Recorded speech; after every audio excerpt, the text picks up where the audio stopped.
Where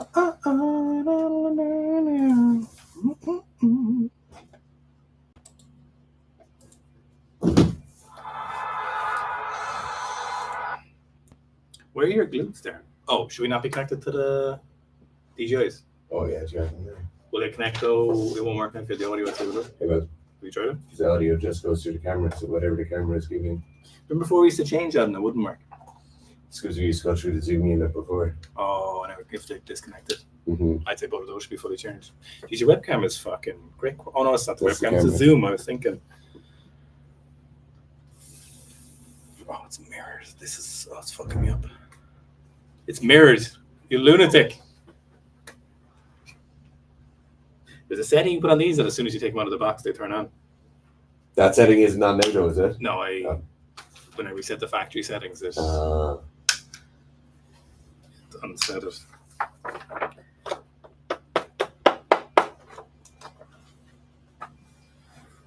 Talk there. Boppity beepity boppity boopity. Can we get someone in the chat telling us if we're... Oh, yeah. Does this improve the audio much?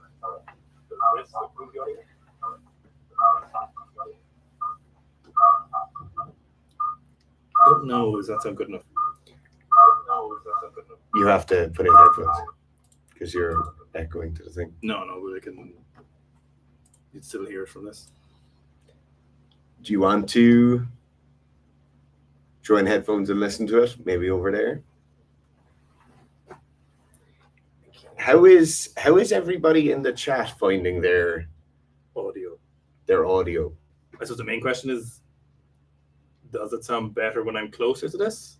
Or if I'm really far away, does it sound much different? That's the real question. I don't know if these are connected. Who's in the stream? Where's all the data? The data?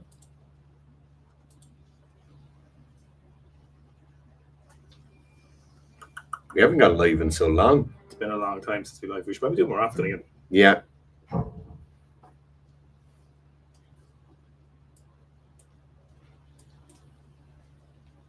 Both are good. Nice.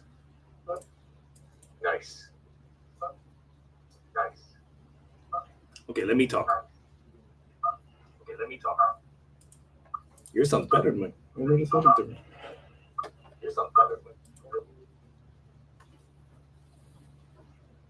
Dr. Dara in the house. Dr. Demographic said he got his 2 boxes already. Yeah, the shipping, the logistics was obviously a big thing onto the roof. And it's insane how fast people are getting them. Yeah, it's just a much better system. I think basically all UK orders are 2 days, less than 2 days. Well, I think 2 days. Did you see how long it takes for the Americans to get theirs? Yes. Do we have any Americans watching right now?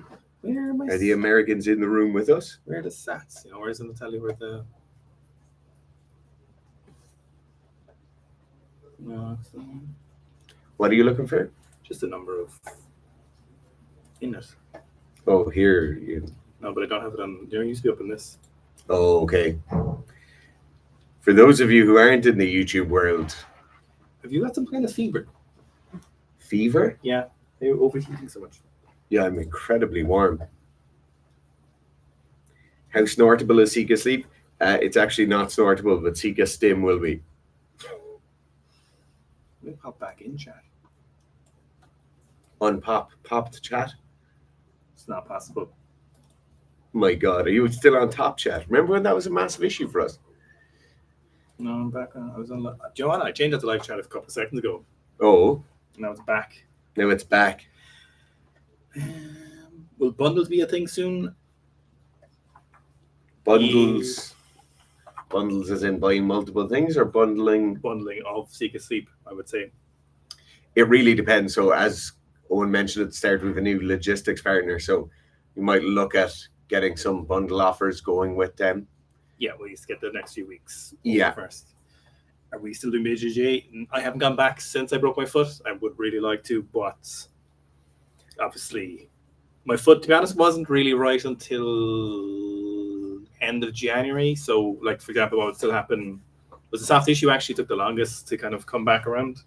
Like I'd get out of the car and it'd still be kind of stiff when I'm walking and stuff. So now it healed really fast, most of it, but I said to myself I wouldn't even consider going back until it was fully ready. And then we've just been very, very busy. So, and I've been training a lot, so I haven't made it a priority. It's definitely will go back at some stage, but I'm not under pressure. I was supposed to go back training last Thursday and didn't. Your back's a lot better now, actually, isn't it? My back's a lot better, yeah. But I had a big weekend, so I didn't want to possibly ruin my back and not be able to do. Sika sweat's coming back. We close no, probably not. No. Realistically, I'm not going to lie to you. I don't think we'll be doing any clothes in the near term. I'm going to say definitely not even this year. Probably not next year. I'll be honest with you, we might never do clothes again. Yeah. It might be, we just want to do a certain few things really well. And the app and Sika Sleep, they're basically the only things we want to.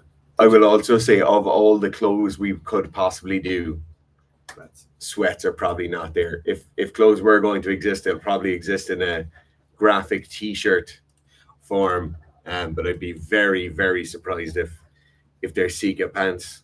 I wouldn't rule out like some graphic tees, maybe for Black Friday, something like that. That wouldn't be an impossibility, but it's not a plan we have. It's just not, like the pants are really good. Like Dara's wearing the pants now, and I've pairs of those that are, some that are 4 years old, and I train in them every week, and there's no wear and tear in them. But the problem with doing stuff like that when you're running a business and things like that is, if you set yourself up to do something, you want to make sure you can do it really well, and consistency and volume are the biggest things to obviously progress as a business. So we just don't want or have the capacity to be making clothes regularly.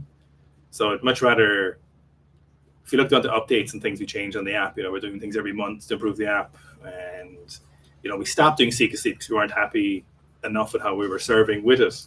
And then we went and looked for a logistics partner and to make sure we could do it better. So that's probably the reason. I know people ask for clothes a lot, so there might be a sporadic launch, but I just don't see clothes being a thing in our future where we're doing clothes all the time. It might have been an avenue a couple of years ago and we could have gone down that route, but that route is now gone. Like Seb brought out a really cool thing. Do you see their stuff? They brought out the 90s gear. Yeah, the Dynasty stuff. Some of that looks cool. Like they do. That's kind of their shtick, like training gear and stuff, but not.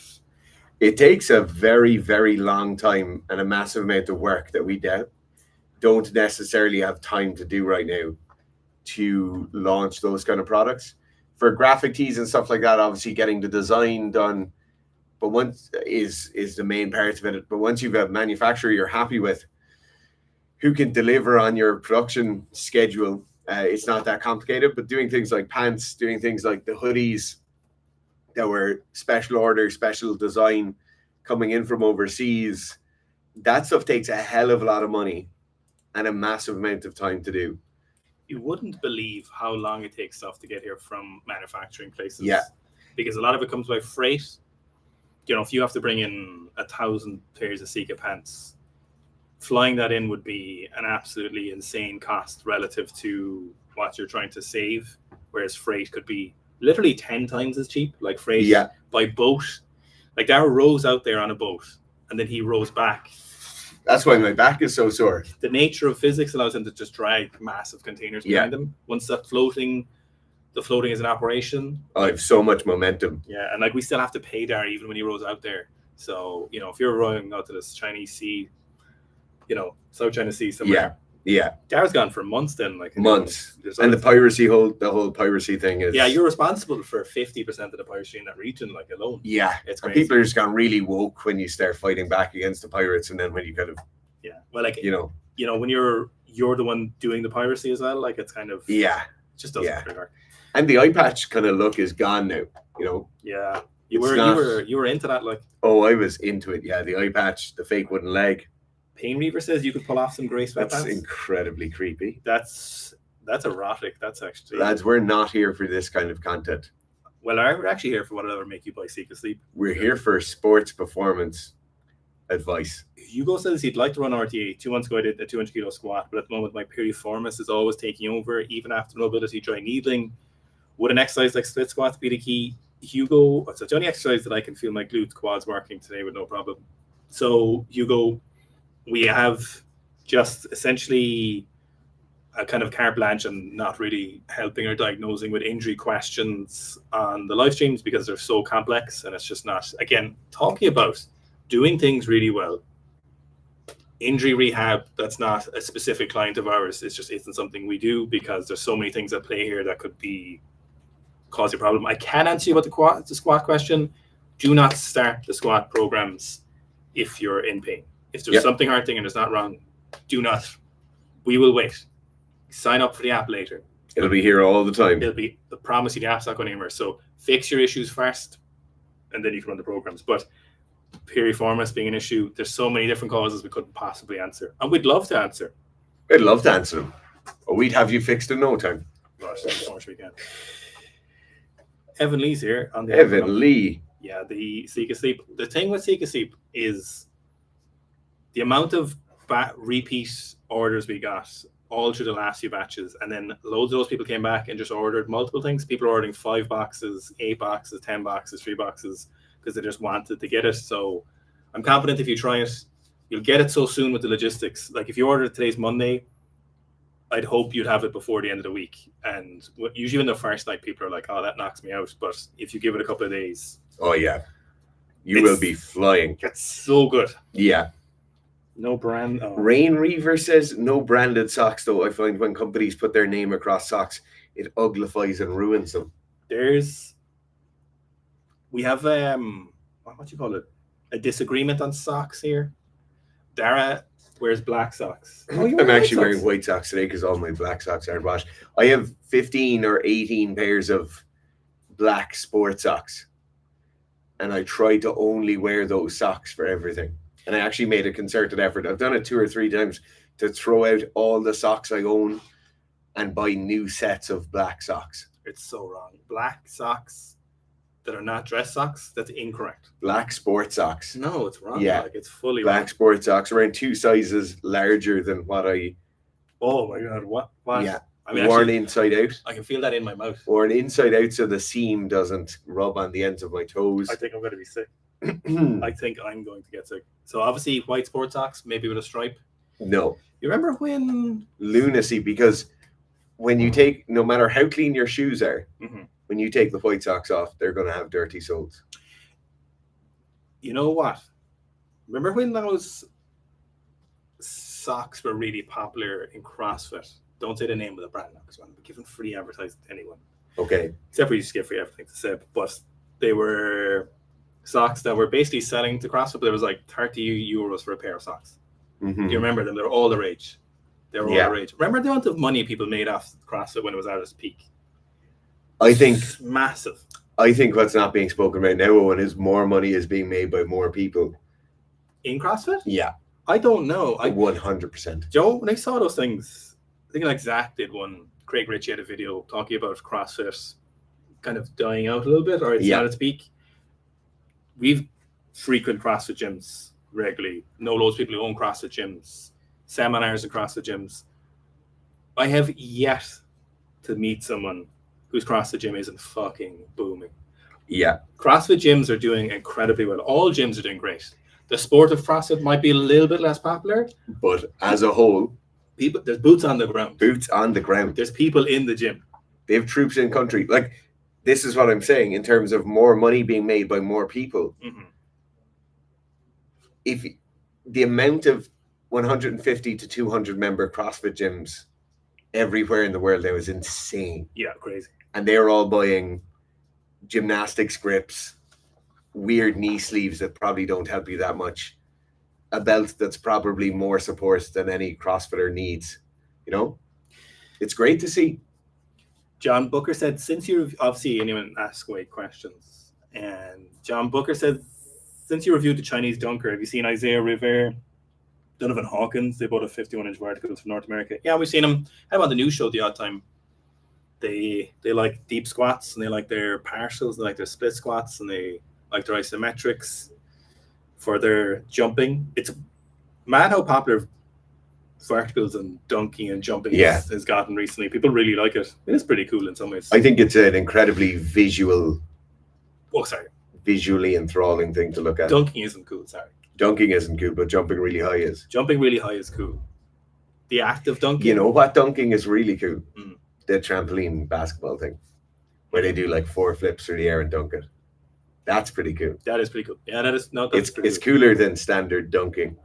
People will, anytime I post a vertical jump, they're like, "Can you dunk?" And I'm like, "I don't know," and I don't care. Yeah. You know, it's not. The dunking just doesn't really do it for me. Oh, you should be. I'd say you are able to. Surely. I watch the videos, but I cherry pick and take my own on how to improve my workout. You need to watch the most recent Sika strength video. Oh my goodness. Go and do that. I've Enduric squatted 222.5. Where is that? I see it now. Boy, oh boy. The algorithm just steals people from you and you just never see them again. 2,000, nearly 2,100 days in a row of squatting. Let's see it. Oh, he's on a cycle. Good guy, Ivan. He's on a cycle. I see what you did there. Is it a bit bigger than usual? Yeah. Okay, here's 200. 200. He's got the head up. Love to see it. Nice. That's great. All right, what have we got next? Is it straight to 225? 222 and a half? Surely not. It's an odd number to pick. Maybe he's done 220 already. Is that 495? Oh, that's pretty easy. There's 230 there soonish. Yeah. Oh, that's exceptional. It's great. That's too many days in a row squatting, though. Yeah, too many days. As we've talked about many times before. If you haven't seen it, we did a podcast way back in the day with Ivan. He's probably on number 400 or 500 then. Yeah, that was more. I wonder. That was like 3 years ago. Oh, it's way less than that. So Rowan is saying same thing is going to happen to Hyrox. I wonder. Hyrox at the moment, obviously it can't keep increasing and can't stay at its peak forever, but the money they made last year was I was just about to say, it 100 million? It really doesn't matter because those guys are making so much money. If it ended forever now, they'd be pretty sorted, I think. I don't know what's going to happen with Hyrox. Let's say 15, 16 years ago, some of you might remember this, some of you might not have been an adult, but adventure races were massive. Like, yeah, Spartan Debt races. Tough Mudder. Yeah. There was so Spartan races. There was like special forces. Loads races. of local area specific ones. You'd have thousands of people doing those. The races. Dagger's Edge race. There was one, I think the Tough Mudder one in the UK had electric fences hanging down. So yes. If you're crawling underneath, I think it just shocked you. I don't know if that would fly anymore, but... Well, Spartan famously had... Don't say that someone die. Oh, I'm not sure. They very well could have. No, but we'd like be up to your chest in ice water, like in a frozen over lake, and you had to stay there for, I think it was like 10 minutes or something, and then you'd go out, they'd give you a pistol and you'd to shoot like a pop can at 50 meters. Okay. Everybody was missing. Well, 50 can. Then you have to go back in for 5 minutes, and then you have to keep going. So people are just there for the day. Bang. Did they give you infinite rounds? Like, could you take so many shots? No, one shot, and then you have to get back in the water. Oh, right. It's probably not really worth it. But 50 meters at a can is the best of days with a pistol. Oh, yeah. I mean, that's not exactly an easy shot to make. I'm still waiting, and I'm saying this recently, is anytime I'm in a city, and you see those reels where it's like, who can pick up this dumbbell? Like, yes. I'm just waiting for someone to be like, free can of Monster for anyone who can squat 200 kilos cold. Like, when's my turn? Yeah. Do you know, when is it? When am I going to? my whole life for this. Do you want to, like, pick up the 25 kilo dumbbell with a pinch grip? I do that every day. Yeah. When's my turn? Yeah. You know? Obviously, I don't go into cities that often, but still. Yeah, I feel like as well, one of those challenges arguably has never happened in Ireland. Even though I saw a gym manufacturing company, I'm not sure if it's Pau Dwyer's company or not. I don't know if he's associated with that. Wait, he was I'm on the not ads. sure. He was on the ads with 2 L's. If it is Pau's company, I hope it's booming. Surely. Big fan of Pau Dwyer. But they had a grip tester. Mm-hmm. And they had like a guy who was a construction worker, massive hands. Yes. And he didn't beat it. I was like, well, you've probably set your bar too high. But the problem with those grip things is the fact that it's not always the strongest people are good at the grip thing. So, like, obviously, the stronger you are, you'll see like an increase in the top end number. But then after a while, it just becomes as someone doing lots of grip stuff. Yes. I know that's the thing. But, yeah. I've never actually tested one. Which makes it not cool. Have you ever tested one? Yeah. Oh, loads. Oh, she did do a lot in sports. Yeah. When's the news show returning? Not anytime soon. So the main thing is on Instagram, as you've seen. But the new show as a whole was just taking up too much time basically for us instead of kind of doing other stuff that we need to. So obviously a lot of you have seen the new YouTube videos, and that's the side we're going with at the moment. But we've thought about, see, what I would do at the moment for Instagram is we'll get like 2 or 3 clips and we'll just sit down and record those. Maybe we'll do a little bit more depending on what the schedule is and edit those for Instagram, which is fine. But curating the whole new show and stuff just became a bit of an outsized task for us that wasn't returning as much work as we're putting into it, and we've lots of other things that we want to do and make sure we're doing them as well as possible. And we had been wanting to do YouTube in a different way for quite a while, and then we got the opportunity, obviously. So looking for an editor who's accessible, who's keen, who, to be honest as well, doesn't charge an absolute ridiculous amount for editing. Yeah. Like if you look online for the things people would charge for editing, like you could be looking at a 15-minute video could cost you €1,000 easily. Yeah. Which, and that's you providing video to them. Yeah, you providing video to them even more, and there could be revisions and stuff on that where frankly at outlandish prices, which are just, it was just kind of a thing where you're getting generic editing and you're not getting someone who's really putting much input into those kind of things. So we found an editor who's fantastic, and who's kind of in the right position to get it done for us, and we're in the right position obviously to pay him what he needs. Yeah. And make sure he's well supported. You can see it clearly in the quality of those YouTube videos. Yeah, and he's great as well because there's an ongoing relationship with him, as someone who works for us, because we called him up multiple times in the gym. We're like, what setting do we need to change on the camera? Why, what would make this look better? Because he'll ask us questions. He'll be like, what setting are you using on the video? And you're like, huh? The what? We have 3 of these cameras and they're all set to auto. And then he's like, okay, put me on video chat and we'll go through each of those settings, and then you see the difference. And you're like, hey! This is fantastic.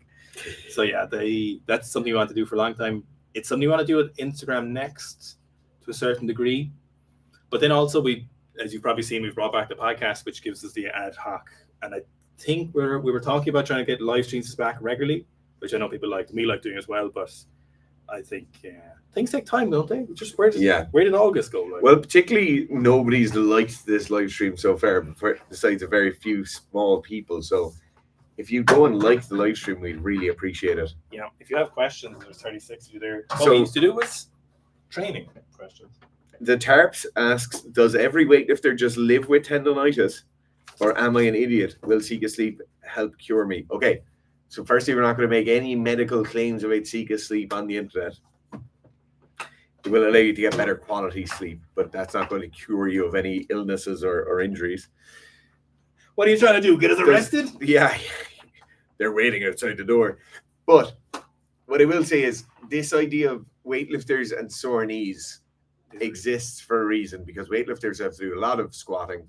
Their knees are going to be quite sore. Does that mean you live with tendonitis? No, it certainly doesn't. Does it mean you should just keep going because everybody else has sore knees and you should just keep going? It absolutely does not. It also won't keep going because inevitably you'll degrade your tendons to the point where you just won't be able to train anymore. So don't just do it because everyone on the internet says their knees are sore all the time. Most people are lying when they're saying that. They're sore and uncomfortable, but a lot of that is quad tightness. So what I will say is make sure your programming is correct. You're not overdoing it in any area. Make sure you're doing a lot of mobility on the quadriceps and on the hamstrings as well, but really smashing your quads and loosening your quads in, because a lot of that discomfort around the knee is probably coming from systematic tightness of the quad, pulling your patella down tight across the front of your knee. And then those quadriceps and patella tendon just being under pressure all the time, which they shouldn't really be. So not to answer the specific question because they're answered what you're asking, what you need to know, but this will add some context to that. And so when we started weightlifting, and like 14 years ago now, something like that, more. There was this idea that once you hit 30 in basically any speed or power sport, and especially in weightlifting, your career was over. And this isn't unique to weightlifting either. This is common in a lot of sports, is the fact that a lot of the times injuries can be rehabbed much quicker, but a lot of athletes cannot afford the time to fix those injuries.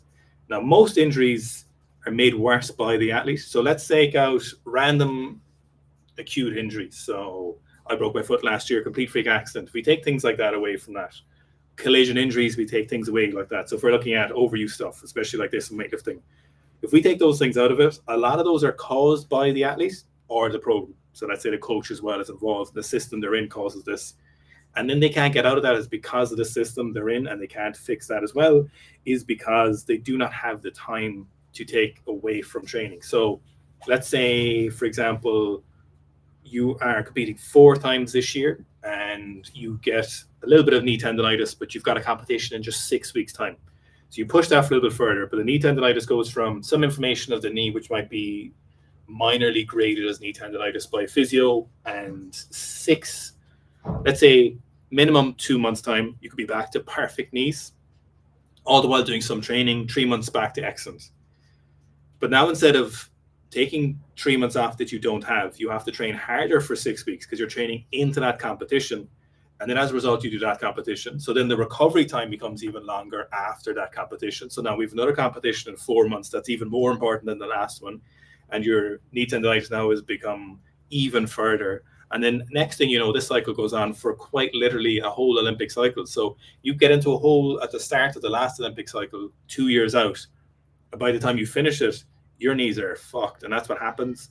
And then what kind of that knee pain for weightlifters came was because, you know, used to be in a system where there could be 50, 100 people on the team, and then all of a sudden you're in a position where you're just not that important, and it's like you're injured, get out of here, you know. So I can give you a personal example. We were in a position where I was peaking for my weightlifting about 3 or 4 months ago, but before that, I was in a position where I hurt my knee purely because of my own fault. I was going up to see Dosage, and I drove for 3.5 hours, went to train in a cold gym, and obviously I wanted to give him a big squat. And I think like any time at that point, I could have squatted 270 any week if you gave me a few days. And I was like, right. I was joking to Dosage as we're warming up. I was like, I bet this is kind of when you get hurt. I didn't warm up properly. Just basically got out of the car after like a 3-hour drive in a cold gym. Like it was like January or February, I think. And it was just when training, obviously hurt my knee on the 270 a little bit. And then I didn't give it the opportunity to recover. And then I went to peak my snatch, and I was snatching 140 every time I was snatching. And I was snatching it like 3 or 4 times. I ended up snatching like 25, I think, total reps of 140 in like a 4-week period. And then what should have happened was if I didn't have sore knees, I could have just peaked. But what happened was my knee got progressively sore and sore and sore and sore and sore until eventually it was so sore that I was picking up the barbell, it was sore. So that's when I was like, oh, I think my knee too much. I was like, Darren, I think my knee's too sore. So what happened was like 150 squats were actually my knee. 150. Yeah. 150. Yeah. Well, obviously picking up the bar was too fucking sore. So it was a series of events, all entirely my own faults. If I had addressed the knee properly, it's say instead of getting back squatting a week after hurting my knee after I saw Dylan, I gave it 2 weeks properly, 3 weeks. This whole series of events possibly could have been avoided. But unfortunately, alas, that's your back pain, all your fault. 100%. Rhabdo, all your fault. Yeah. Quad tear, all your fault. You can't, people oftentimes feel like, oh, isn't that sport so terrible, you know? Isn't rugby so terrible because it injures you? You're not. Nobody listening to this live stream is forced to play a sport. Yeah. Like maybe when you were a kid, your dad brought you to soccer training or something, you didn't want to play it. Nobody listening to this is really being forced to play a sport. You're probably forcing yourself to do it. And I'm going to be completely honest with you, being injured is just part of being an athlete. If you're saying you're an athlete and you've never been injured, you're really maybe you're a mathlete or something, and it's a completely obtuse sport where performance outcomes don't really happen. But if you're training hard for any prolonged period of time, you're going to get injured. And it's just as simple as that. Is there things you can do that I go and spoke about where you don't prolong the injury? You don't make a small injury into a big one. You don't cause a chronic long-term injury from a small acute incident. Certainly there is. There are certainly those cases where you have to be intelligent, you have to make good decisions. But for the vast majority of people, if you're training as an athlete to be competitive at a sport, you're going to get injured. If you haven't been injured yet, just another few years and it'll happen to you too. I think the interesting thing as well is what happens is when you play sports as a teenager, you actually, if you're not training crazy hard and if someone's not trying to make you go professional, you don't get injured that often. In contact sports, you get injured a lot though. Yeah, you get like head injuries and stuff like that, and they're kind of a bit more understandable. But if you aren't doing those things, most people don't play contact sports when they're younger. So then when you take up something like strength training or weightlifting or jiu-jitsu, as an adult, and you're like, oh, I'm injury prone. My genetics are bad. I'm always injured. Like, no, that's just sport. That is, people get really down on themselves and they get like, they're really sad and they take months out of training, which is part of their identity. And they're like, man, fuck me, I'm not made for this. But in reality, it's like, no, that's just what it is. Like I hurt my shoulder, I'm 40 the other week. I was talking about this. I was using basically my ghetto blocks and I ended up hurting my shoulder. And it was my own fault, completely my own fault, because I went up after I missed 3 times on bad equipment. And then I hurt my other shoulder last week because my other shoulder was obviously taking the load. Like, it's all your own fault. Like, it's injuries are your own fault. You will always lead yourself in and you will always get yourself stuck there. Absolutely. And even in the case where you get hit from behind by someone who's breaking the rules of the sport you're actually doing, how fast you get back into good shape after being injured is 100% in your control as well. So, to answer your question, unfortunate sense, you just kind of have to deal with it. The videos we're doing on squats, explode, good or bad, yeah, definitely. But I don't fit the framework. No, actually, I have an idea for how we can make that work. Physical benchmarks to be appointed high priest of Sikistan. There is no religion in Sikistan, so there's no high priest. But if you want to be a member in the upper echelons of like receiving a dividend of overall bribes every year, it's double bodyweight back squat, 2.5 times bodyweight deadlift, 1.5 times bodyweight bench press. And that's to get in the room to have a conversation about this sort of stuff. They're by no means set and solid rules, because any of those things can be too much or too little, but that's just to get a seat at the table to have a conversation with someone. So like your 350 kilo deadlift, like, is for 2.5 times bodyweight. Sika March that's 2.5 times 180. Recent jump production was great, thanks. Sika Nootropics launch win. So we were talking about the start of the stream actually about doing certain things really well. And I'm not saying we won't do other supplements, because I think we will, but Sika Sleep is just such a good product. And I know you're like, lads, you're just trying to sell this to us, but there's there's 41 of you here. It's a full room. Yeah. It's so fucking good. And there's 75% of people repeat customers, and you can see it from people just ordering lots. We just want to do this really well and have this, because the meaningful impact this makes on people is really useful, We looked at, so on nootropics, we were looking at a really, really interesting pre-workout, but the reason we just didn't come up with a pre-workout was we couldn't make a pre-workout that we wanted to make. Like the ingredients, we wouldn't have been allowed to put out meaningful dosages, and we couldn't include some ingredients. So we just canned it, because there was no point doing it if it's not going to be... You don't want a semi-solution. No.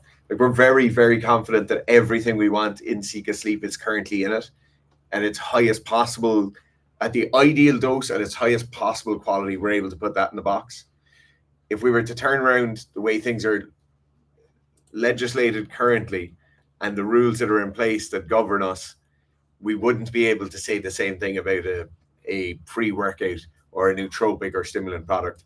And so that's just not there right now. Could things change in the future? Could our opinions about what should be in one of those supplements change? Certainly it could. But right now, everything we want is in this box. And in the opposite side of things, on the other side of the nootropic game, we wouldn't be able to put everything we want in there. One thing I really would like, because it's actually another thing that we make a meaningful effect, is creatine gummies. Oh yeah. With a meaningful dose, but there's enough in a bag where you can take that meaningful dose. So at the moment, so your prescriptions would be, I think it's 4.7 grams or something like that. You can say is like your recommended intake per serving.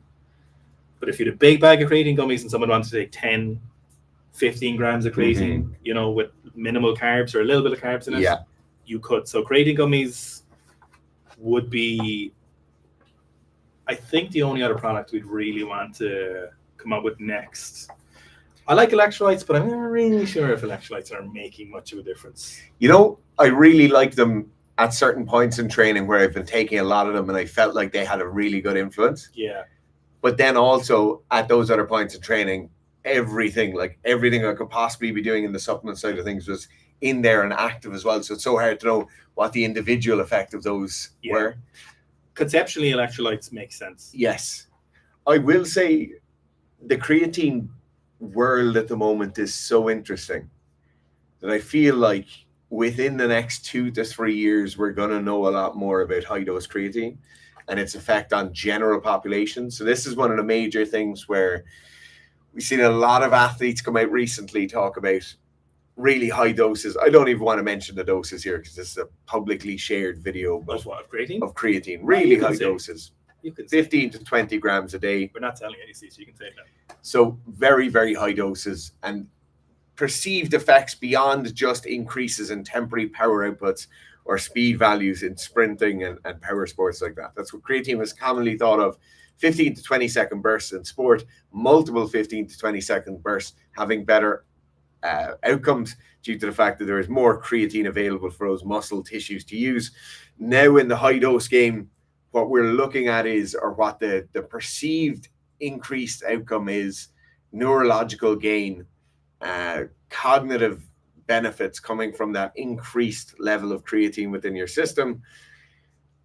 I will say it's certainly not a case where there have been no purported side effects. It's certainly not something where absolutely everybody who's ever done it has said it's the best thing possible. But I think within the next 2 to 3 years, because it's so out there in the kind of popular culture at the moment, I think we're going to know a hell of a lot more very, very soon. So I never really liked creatine personally. Like, obviously, it was a no-brainer. You used to talk a lot of smack about creatine. But I said I never really got anything from creatine. You know, people are like, man, I felt so powerful. I felt like an extra buzz in the gym when I took creatine. So I obviously always just took the 5 grams and never really, outside of a few consistent months where I was like, this isn't doing anything for me. But this year, I started taking 10 plus grams. And I was like, oh, this is what people are talking about. Yeah. I was like, higher dose creatine is where it's at for training. Now, maybe it's because I'm a big girl, you know? I'm a bit big guy. I'm a big guy, you know? Yeah, you need a bit more. 225, you know? So I always wonder if that was the case. And there was always obviously those studies where it's like certain people are non-responders. But I'm wondering, are you not a non-responder, but an insufficient doser? That's what I think some people are in creatine. So I'd be looking at...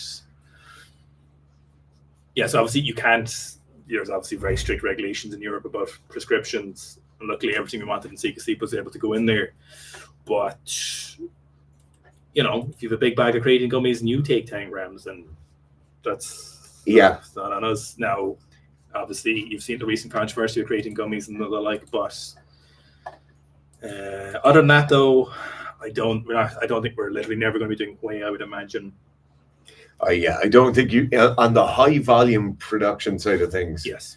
I really don't think there's space in the market for, essentially what we're doing is bringing a knowledge base, creating a product, and then that product being more effective with something that's incredibly simple like whey protein or whey protein isolate. You're really not, it's a volume game there. Is vitamin C and sleep for anti-inflammatory effects? So vitamin C is really interesting in regards to its relationship with sleep. There's some interesting studies. Some of them are big cohort studies, and some of them are actually looking at interventions and people using them in terms of their blood level or their dietary intakes. There's one where there's like 68,000 people and it's looking at the relationship between how much vitamin C was in their diet, and there's like an inverse relationship between quality of sleep and less vitamin C. So the more vitamin C you have, now it's probably an antioxidant effect is what speculation is, but it's not super well investigated. But the relationship is definitely there. So in regards to its quality and sleep, we tested a variety of different combinations of these to see which we were happy with and what just had an actual effect. And the absence of vitamin C was definitely noted when we were using it. So the relationship and the evidence for vitamin C is there, and the practicality in helping people get better quality sleep or assisting in that is certainly there. Now, in terms of taking an anti-inflammatory product, blunting training response by moving inflammatory signals, that's definitely an established phenomenon from what you can see. Now, in terms of the negative impact on your training, as opposed to not training or training in pain, like if you're training with ibuprofen and you get less of an impact, or you've less pain, so you can train a little bit harder, like you're going to get some positive results. So the ibuprofen thing has been all the rage like 15 years ago because so many people used anti-inflammatories around training, especially in the weightlifting community. And then it quickly became obvious that it was a bad idea outside of short-term training. And obviously the pain advancements have progressed really well in the understanding of what recovery actually means and what you're doing to yourself. So unless you're going to Worlds next week, I think it's a terrible idea. Unless you can't drive home, it's a terrible idea. I just want to brief everything Gerp said there is perfect, and it really answers everything you need there. Take a big breath. I know it's the first time I can. But what I really want you to, this is much more of a general thing rather than just a thing about your question. There seems to be a major issue with people at the moment, and it's not just in the sports world, but in this case, right? Vitamin C might be antioxidant and slightly anti-inflammatory. Taking an anti-inflammatory and a non-steroidal anti-inflammatory drug was seen to be blunting for a hypertrophy response. And so me using vitamin C is going to be bad for me gaining a small bit of muscle. Those relative amounts of anti-inflammatory action that's happening from an NSAID, an actual anti-inflammatory drug, versus a dietary component that might have some antioxidant factors to it, are so drastically different that I wouldn't ever even think about those in the same context. So it would be like Owen's not able to swim, so Owen shouldn't be drinking a glass of water in case Owen would drown in the glass of water. And so there's a glut of information out there at the moment, and everybody's making information about everything. We do it here on the channel. That's probably why you're here watching, because we put out informational content. But sometimes that relative importance of the information or the finer details of those pieces of information get mixed up to the point where someone then thinks vitamin C will dampen the hypertrophy effect of resistance training or something along those lines. It is a fair line of questioning, though. I mean, it's not unreasonable to ask that question. Amanda says, what accessories should be added for the maintenance program? Generally, repeating the assistance work that was done in the first run is sufficient, but if you have particular needs that you want to address and you need to make those better, then definitely see to those. If you're wondering as well which piece of accessories you really need to keep in there, think about the ones you hated the most, were the worst at doing, and dreaded the most in your training sessions. And they're probably the ones you need to keep in there, because they're probably the ones you're struggling the most with, have the least proficiency at using. And so they're probably in there for a reason. The amount of times people say, oh, I hate side planks, so I'm going to take them out when I start programming for myself. Usually they're the people who need the side plank the most. For me, it would be box step-ups. They irritate my knee. But they were the rehab exercise Rocco gave me years ago for a knee rehab. So I should probably do those again. Pain reverse set. You didn't make Karen comfortable. We were just messing. DSB. Do you guys recommend the John Hack PED protocol for weightlifters? So obviously we have no recommendations whatsoever around performance-enhancing drugs that are illegal or need to be prescribed by your doctor. But I will say one thing on this, and I just want to preface by the fact that I think John Hack seems like a swell guy, and by all accounts, he's never done anything controversial or weird, and he seems like a really nice person. I don't always believe what bigger people say their stacks are when they come out, and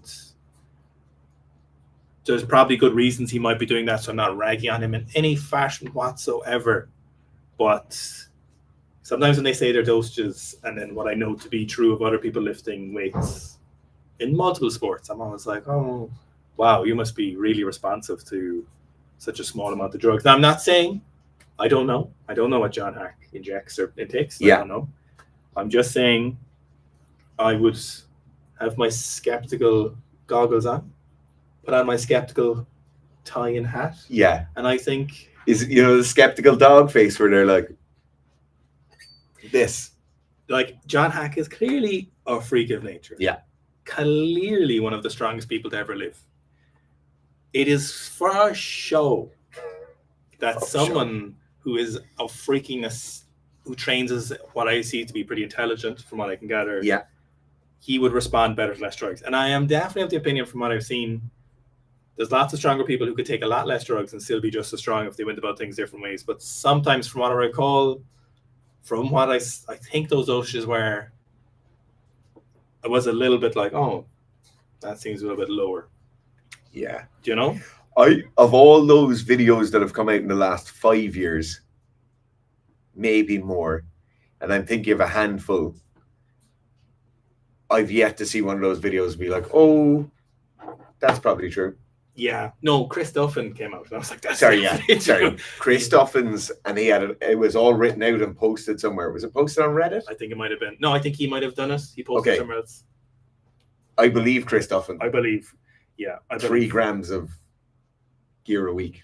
It was more, was it? It was crazy. It was outrageous. It was insane. And I was like, that seems honest. Yeah. Because in strength training, there's definitely not a linear increase in total versus drugs, but it keeps going up, kind of like bodybuilding. Whereas in most other sports, it goes like this. And in fact, it actually kind of goes like this after a while. And yeah, I would have to jog my memory, but skeptical fish a little bit. Now, I'm not saying John didn't have good reasons. Yeah. You don't want to be saying. Yeah. The Terps. Hang on. You could have been telling the truth. Could have been telling the truth. Absolutely. Who are we to say? The Terp says their physio gave them the same hamstring advice, so it's good to hear from people in the gym. Arshia says, release testosterone. I actually don't think anyone sells testosterone. They might do. I think they all sell. DSP said he did hit a double bodyweight squat because your guys currently run Becoming Horse 2 at week 6. Unreal. You just switch out the power cleans. Results are amazing. You're best. Thanks, DSP. Appreciate it. Ryan says, Sika, stand. Skate 961. I don't know, G. Will 4x10 back squats and 5x back squats be sufficient for developing quad mass? Absolutely. Yes. Oh, God, will it what? If you're doing them deep and with a pair of weightlifting shoes on, yes. Dosing creatine at 25 milligrams every day is super effective. 25 milligrams. Maybe you're not talking about creatine. Hey. I think you're talking about it. What does, when people say that's cap on the internet? That's bad. It's bad. That's bad. Greece from Barcelona. Great city. Can I? Lovely city. Genus. Sorry. Genie.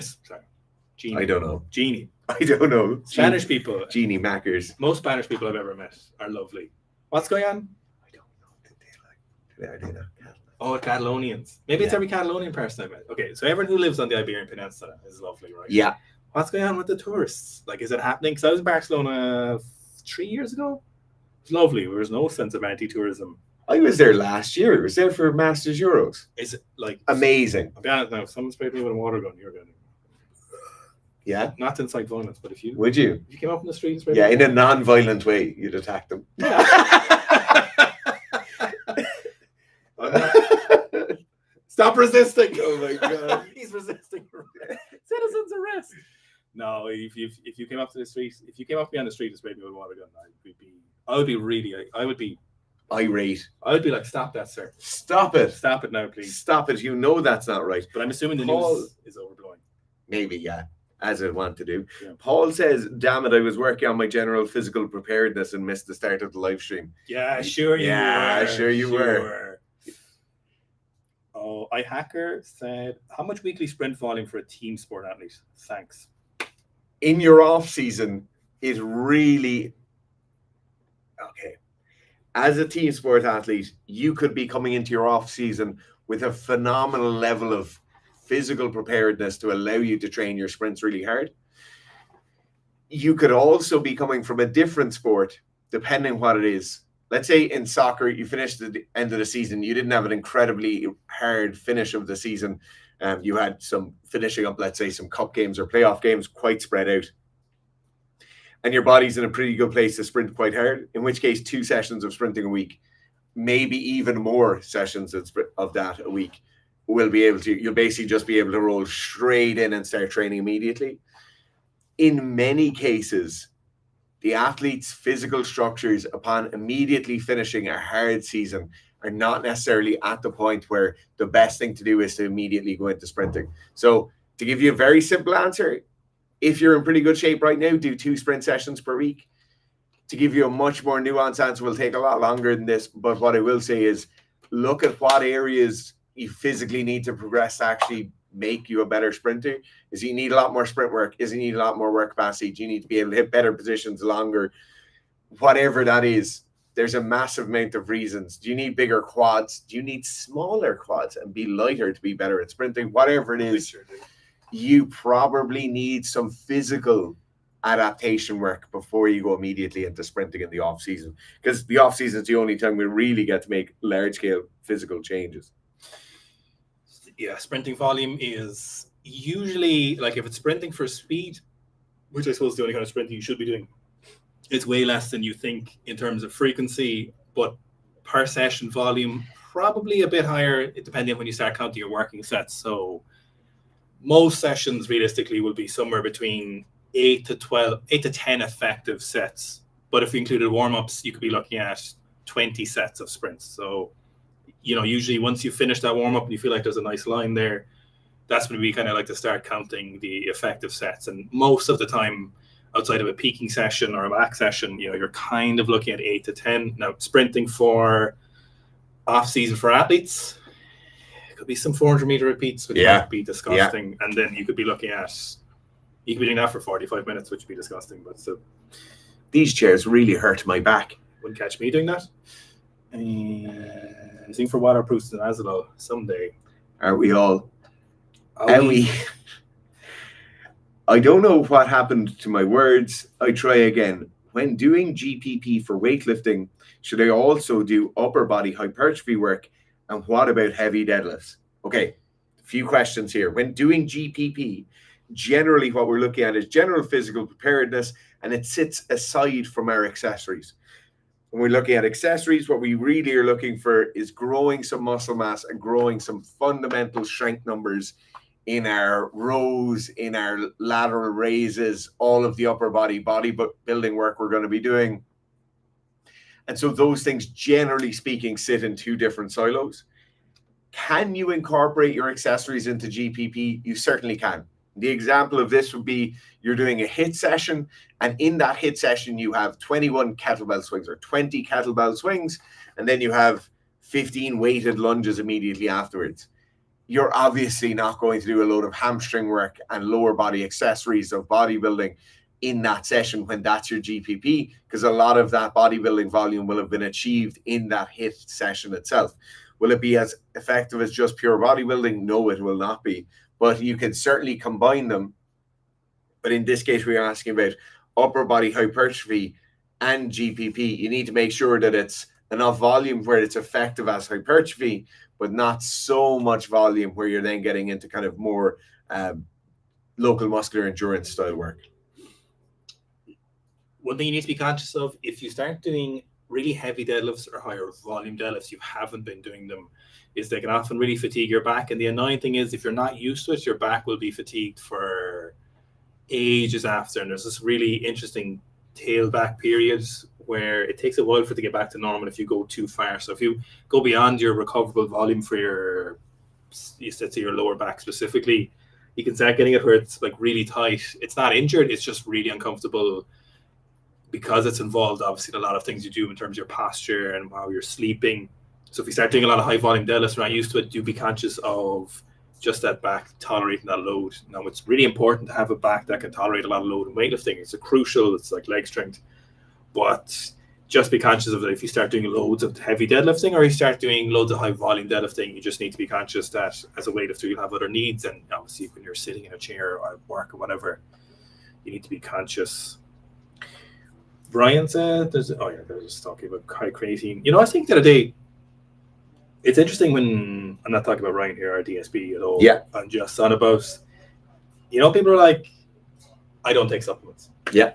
I always think that's interesting. And I understand how you'd come to that conclusion, because we were talking about this last week, where there's this thing that happens when, say, someone becomes like a science communicator, or a website becomes this kind of bastion of kind of moderating science. So it's not a scientific journal, and they're not an expert in their field. They're just some kind of who's like into science and this popular media science.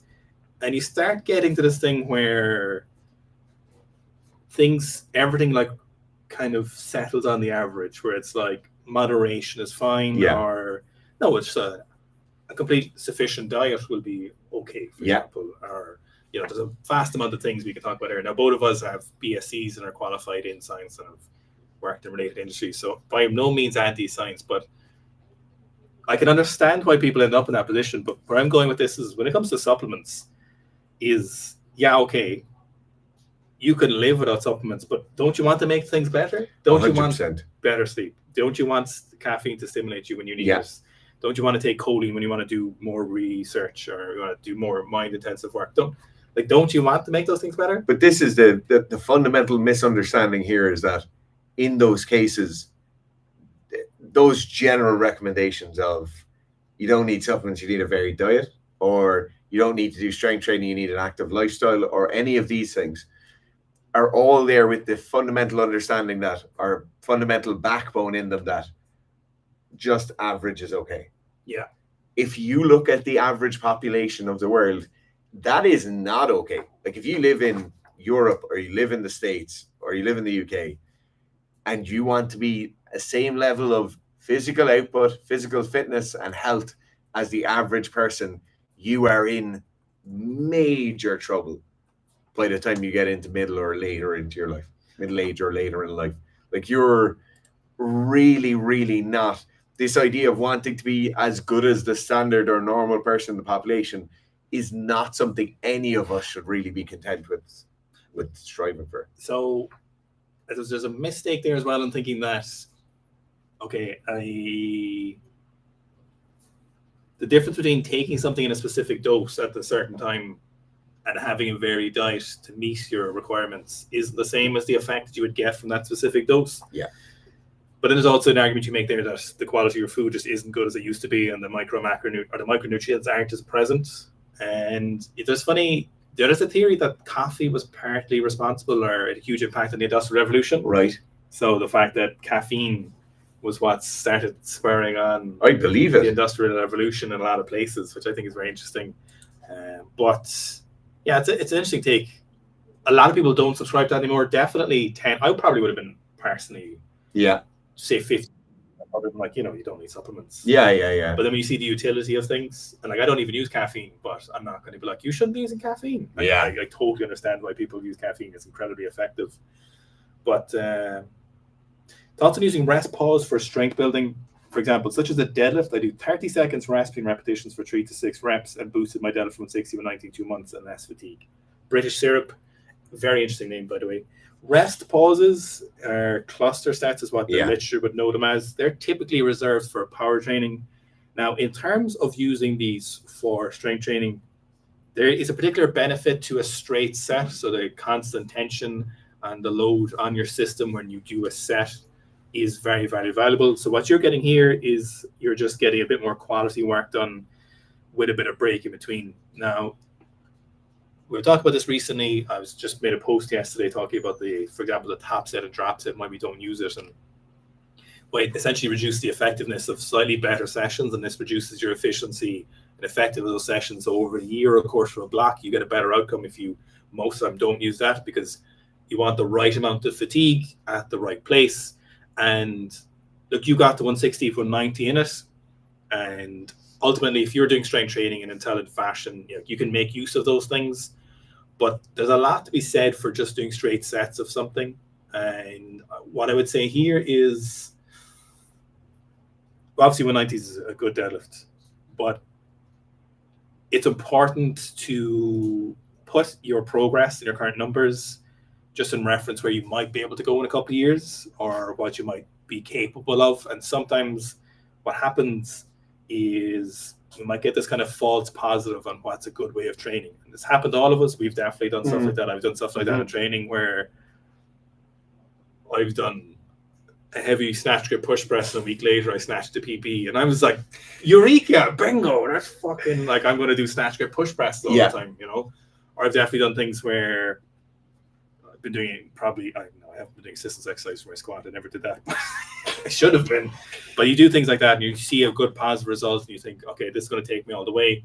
But that's also the joy in training. So I'm saying here is that what I'm saying the long way in a nice way is that I wouldn't be using rest pauses. I would use them in a work capacity sense if you wanted to do that, but then you're pushing the intensity a little bit more, so you're going to get a bit more short-term fatigue. But we don't really use rest pauses at all. No. This is actually a great example of where cluster sets could be used. In the case where your deadlift at 160 was probably not representative of what your absolute strength was. There are a couple of deadlifting errors or issues which are very, very well suited to a cluster set, same way where they're well suited to a pause at the floor deadlift. And that would be good starting positions, maintenance of good positions through the first pull and your start position, and then really being able to develop a lot of tension when you're down there. In that case, this will be a flagship example of when you should use a cluster set. In future, if somebody asks me when I should use a cluster set in a non-power setting, this is probably going to be a good example of a kind of false positive you can get from it. But as Owen said, that difficulty of straight sets in a working set is massively important. And so I certainly wouldn't give you the blanket recommendation of, because it was successful at bringing you from 160 to 190, I certainly couldn't in good faith say that will bring you from 190 to 220. So I simply could not. iHacker says, thanks for great content. Best Olympic lifts for speed for team sports athletes with not so great mobility. Get good at really deep back squats. Forget about the weightlifting movements. Forget about snatching, power cleaning, whatever it is. And what we'll see an outsized return for your speed on a team sports results in terms of barbell or strength training is getting good, honest to God, deep squats and get it somewhere really productive. You can start practicing the Olympic lifts, but if you're in a position where you haven't been in the Olympic lifts for a while or you have never done them before, your mobility is not so great, you're just not going to get as good a return on if you master the back squat. If you can do that, you can practice the power clean would be where I would start you with. And that will help all along. It'll take a while to get some meaningful benefit, but I'm bigger on strength and plyos or strength and speed work and doing actual sprinting. The biggest problem, two biggest problems, I should say, most team sports athletes have when it comes to their speed is that they're not strong enough and they don't do enough sprint work. So most of the time what happens is conditioning and sport-specific work dominates the team sport. So all through the in-season, you don't get an opportunity, obviously, to get meaningful strength work done. So it's just all teamwork, running laps, doing the pitch, doing your suicides, absolutely killing yourself, which may or may not be relevant and appropriate. It probably is in some scenarios. But then what often happens is people are never strong enough and they're never doing enough actual fresh directed sprint work. So we neither get there's only two ways you can get faster at sprinting. It's get stronger, then go sprinting, or go sprinting now and try and max those out. And what often happens in team sports is people do neither of those. They're neither strong enough in any meaningful way or doing any kind of actually specific sprint stuff. So my advice for you would be get stronger, barbell movements, don't really worry too much, high bar back squat or low bar deep squat, and practice your sprinting. If you really want, start practicing the power clean, but you're going to see such a big return. It looks, I use team sport, you didn't say about one in particular, but that would be my advice. What I really heavily weigh in behind that with, when you're doing the sprint work, you should be treated like no coach in the world is going to say, just try and lift that barbell off the ground and your body's going to kind of figure it out and you just have to try a little bit harder if you want a bigger deadlift or a bigger snatch or a bigger clean. the level of sprinting prowess is incredibly low. The level of coaching that I've seen in amateur level field sports, whether that's American football, soccer, rugby, hockey, people don't know what they're looking for when they're coaching the sprinting. People don't know how to fix the things, even if they are correct in knowing something is wrong and what that incorrect thing is. And it gets to the point where somebody who's naturally quite a good runner and naturally has a bit of sprinting prowess, they end up being very, very good at sprinting because they're kind of just made do more sprinting in sessions. And the people who might just have small little things wrong, small little tweaks, they don't know how to start well. They don't know what position they should be hitting during the acceleration phase. They don't know what it should look like when they're trying to run as fast as humanly possible. And then because of that, they just do loads and loads of sprinting with that worst technique, and they never really get faster. They get fitter, which gives the appearance of them being faster later on in those efforts, but they never learn how to sprint properly. So when you are doing your strength work and you are doing your sprint work, please God, start looking at what you look like when you're running and try and fix it and make your sprinting technique better. We better... we can do... Are you going training? Yeah. I just thought of something there, right? Right. You know, all these people making Instagram content. Yes. Especially in the bodybuilding side of things. Or in the sports performance thing. Mm-hmm. Where they're trying to reinvent things. This is completely random. I just a random thought. I think it's because they haven't coached anyone yet or done anything themselves, so they don't have a set method in their mind. So they feel like they have to set themselves apart by coming up with something different. Yeah. So yeah, instead of being like, do you know what? There's been about, I don't know, 12, 13, 14,000 people who you've helped hit squat PBs, for example. You feel kind of confident. Yeah. You feel a little bit confident. Yeah. Or when you have your fifth professional rugby player, you take your third or fourth teenager into their senior contract, or you know, you help a swimmer set the fastest time in the world or something. You start getting a bit more confident, you know. But when you're starting, you know, everyone's like, make content now. You can't have a business without making content. And then, you know, you're like, fuck, what am I going to talk about? Because I don't have anything that I'm really confident about. Yeah. You start seeing those things. You're like, this is different from everyone else. So I'm going to make myself stand apart. Yeah. Or maybe it's stupidity. I don't know. But yeah, all right. Okay, I think we'll Sika sleep. Great questions. I think. Will we do more live streams? Give us a yes in the chat if you want more live streams. If you want more live streams, more regular, say yes. Q&A live streams. Yeah. Because I think you'll try and make... And on a very serious note, if you want to get your hands on some Sika sleep, there's a link in the pinned comments here.